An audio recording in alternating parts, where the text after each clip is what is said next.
TV or Not TV is the 20th episode of the first season of The Middle. This is directed by Shallat Chemel, and as always there will be spoilers from now as I go through the episode and share some thoughts. And I think this is a really solid episode. I really thoroughly enjoyed this one. I will go through the main narrative chronologically, but I'll talk about the story focusing on Brick first of all, and I'll just sum that up in one lump because there's not too much to say, or at least I don't have too many thoughts. But it was okay. Brick and the other kids are now having to go outside at recess because the library is now closed. And needless to say, being forced to play outside is terrifying for them. I did laugh when Brick tried to argue his case with one of the teachers to get back inside, and he said that Zack was an indoor cat, which rather amused me. And Brick ends up coming with this plan to get back inside, and well, it works. It's very chaotic. It's very, very fun. And I really like the playground as well. It's just a really fun environment with children playing, and they have jungle gyms and things. And it looks really awesome. It's a nice location, a nice setting. I thought it worked very well. The main narrative, however, is the biggest appeal. It starts off, first of all, with Sue asking for $500 to become a model, and then the lights go out. Turns out they didn't pay the electric bill in time, and they're trying to sort out unnecessary expenses. And I love this scene. We have this scene where they're with a financial advisor trying to sort out where they can save money. And he asks them about their unnecessary expenses, and they start naming things that are boring to pay for, but actually pretty necessary. Things like insurance. And Frankie is sitting there with what they said was a $3 cup of coffee. I feel like now it would probably cost a little bit more than $3 for that size. But it made them question their expenses and where they're spending money unnecessarily. And I think if anybody watching it can do the same thing, even if they're not in a financially difficult situation, just to assess whether they're spending as wisely as they can be, I think that's a pretty great thing. And they come away from the meeting and gather the family around the table, and they come up with some ideas to save money. Axel suggests just leaving Brick in the woods. And I was rather amused by Brick's response. Frankie says, "How about we buy less takeout food and I cook more?" And Brick responds, without missing a beat, "I'll take my chances in the woods," which I thought was pretty fun. And then Mike declares they're getting rid of cable. Honestly, I'm with the kids on this one. That is pretty scary. I genuinely couldn't function without being able to watch things on my laptop. True story, my laptop power charger, the power adapter, broke a couple of days ago. Thankfully, I was able to get one delivered the same day from Argos. Thank you, Argos. Otherwise, I would have had no laptop, no way to watch anything. I don't own a television or anything. And I genuinely was panicking about how I'd spend my evening. So it's a real situation. And I think the episode is a great way for everybody watching it, ironically watching a TV show, to question what they would do if TV went out and how much they rely on it. Obviously, I spend a lot of time watching films and shows because I review them. It's part of what I do on a regular, daily, constant basis. But even if not, even before I did this, I watched a lot of television. I watched a lot of films, and I think it's very, very common.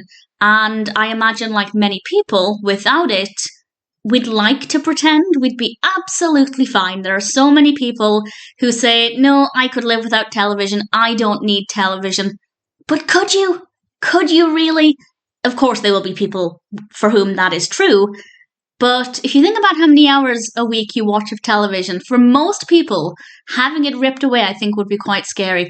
And this is the situation we have here. However, the kids actually seem to do quite well with it. Sue is practicing her modelling career. Axel has finally started a band, Axel and the Axemen. And, well, Brick is reading. And absolutely, I would turn to reading if I didn't have the ability to watch anything. I think for me, it's less about not having access to TV and more about not having access to the internet, because if I can't download books from the library apps or buy books on Amazon, I would genuinely be lost. And it's Frankie and Mike who are struggling, and they realise they don't have any hobbies. So they decide to go and play bingo with the aunts. And I thought this was pretty exciting because they win $1,000. And that must be really annoying if you go to bingo week after week and then the couple who comes along for the first time wins $1,000. It's obviously just the way it goes, but that would be exceptionally annoying. But Mike and Frankie are really happy. Everybody else there seemed to be really happy for them too. And they come home and discuss what they should do with it. And they know they should pay off the credit card debts. But then it should be a family decision. And they ask the kids because they want the kids to say, get TV back, get cable back. And then, of course, it would be 3 against, in theory, 2. But no, the kids are too selfish to ask for that. They all ask for their own things. So they're back to square one.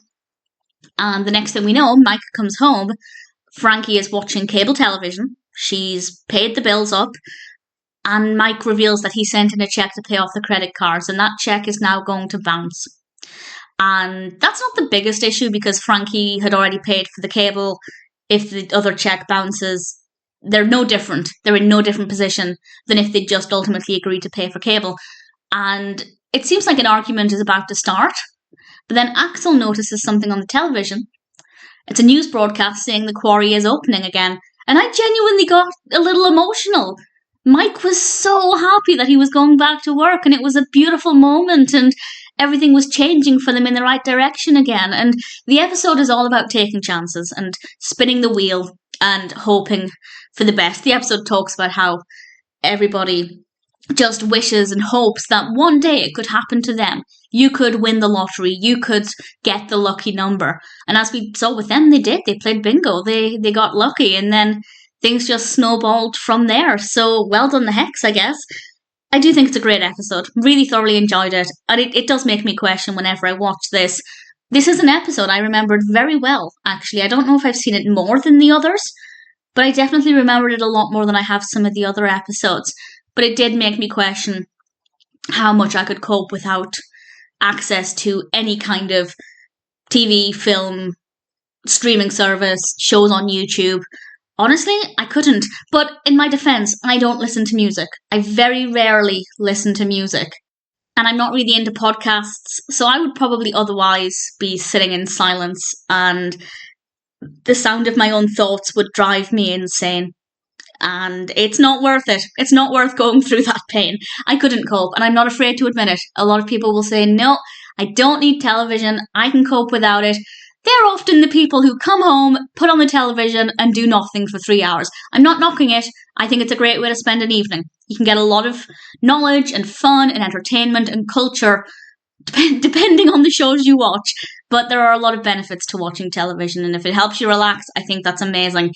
But let's not pretend that most people would be fine without TV, because I don't believe that for 1 second. This is a brilliant episode. Really thoroughly enjoyed it. TV or not TV is pretty great.